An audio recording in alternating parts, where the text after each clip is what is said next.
First I'm going to read 3 of my short poems. My scar.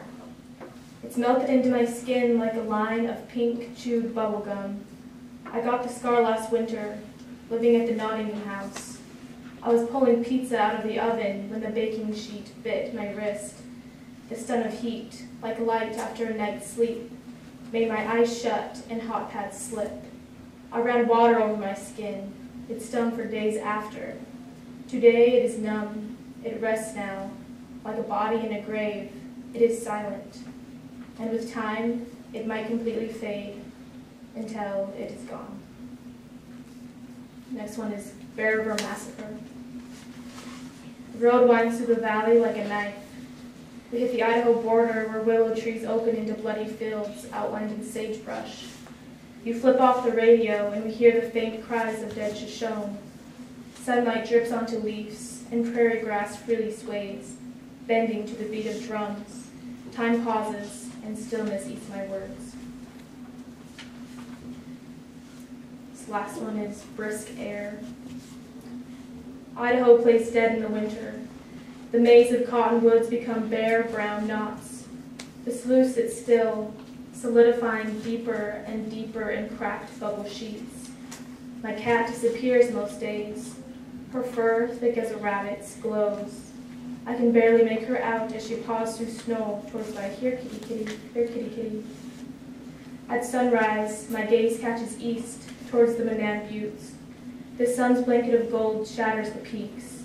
Light stretches to the boxcar barn and the feeding shed, erasing the shadow of numbing air from the gray wood. I'm going to read a short piece from my nonfiction story called Primrose. By the end of May, I was finished with 5th grade, and in no time I found myself bored. I would often spend my afternoons aimlessly drifting through our yard. Jasper would accompany me, weaving in and out of my legs. "Hi, Kitty," I whispered down to him. His green eyes looking up at mine seemed more yellow with the summer sun glaring off them. I sat on the grass in front of the rose patch and let out a sigh and a loud humph. I stared at the flower patch and wished something more exciting than petting Jasper's striped coat was happening. I decided I didn't want to wait until dusk for the flowers to open. I wanted them to open right then. Maybe I could open them, I thought. If I forced the petals apart, they could possibly stay that way. Without fully knowing why, I glanced about as if I were about to commit a crime. Realizing no one was watching, I began pulling on one of the flower's petals. It didn't seem to do anything but put yellow dust on my fingers and make the flower droop, so I moved on to another rose. I loosened the petals of at least 4 flowers until I finally gave up.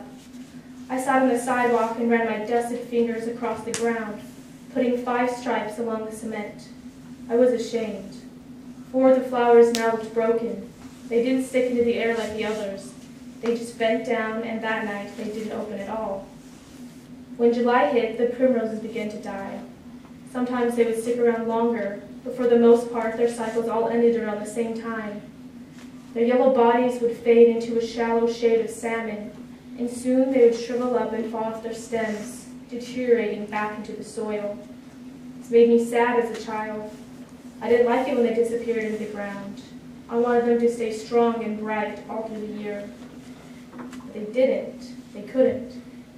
Primroses are perennials, meaning they grow and bloom over the spring and summer, die, and then return the next spring from the rootstock. Looking back now, I realize that each spring the primroses were different. Once something has passed away, no return of any kind can embody what used to be. When the primroses returned, there would be a different number of flowers that budded. Their colors would differ in yellow hues, and the world around them would be reshaped.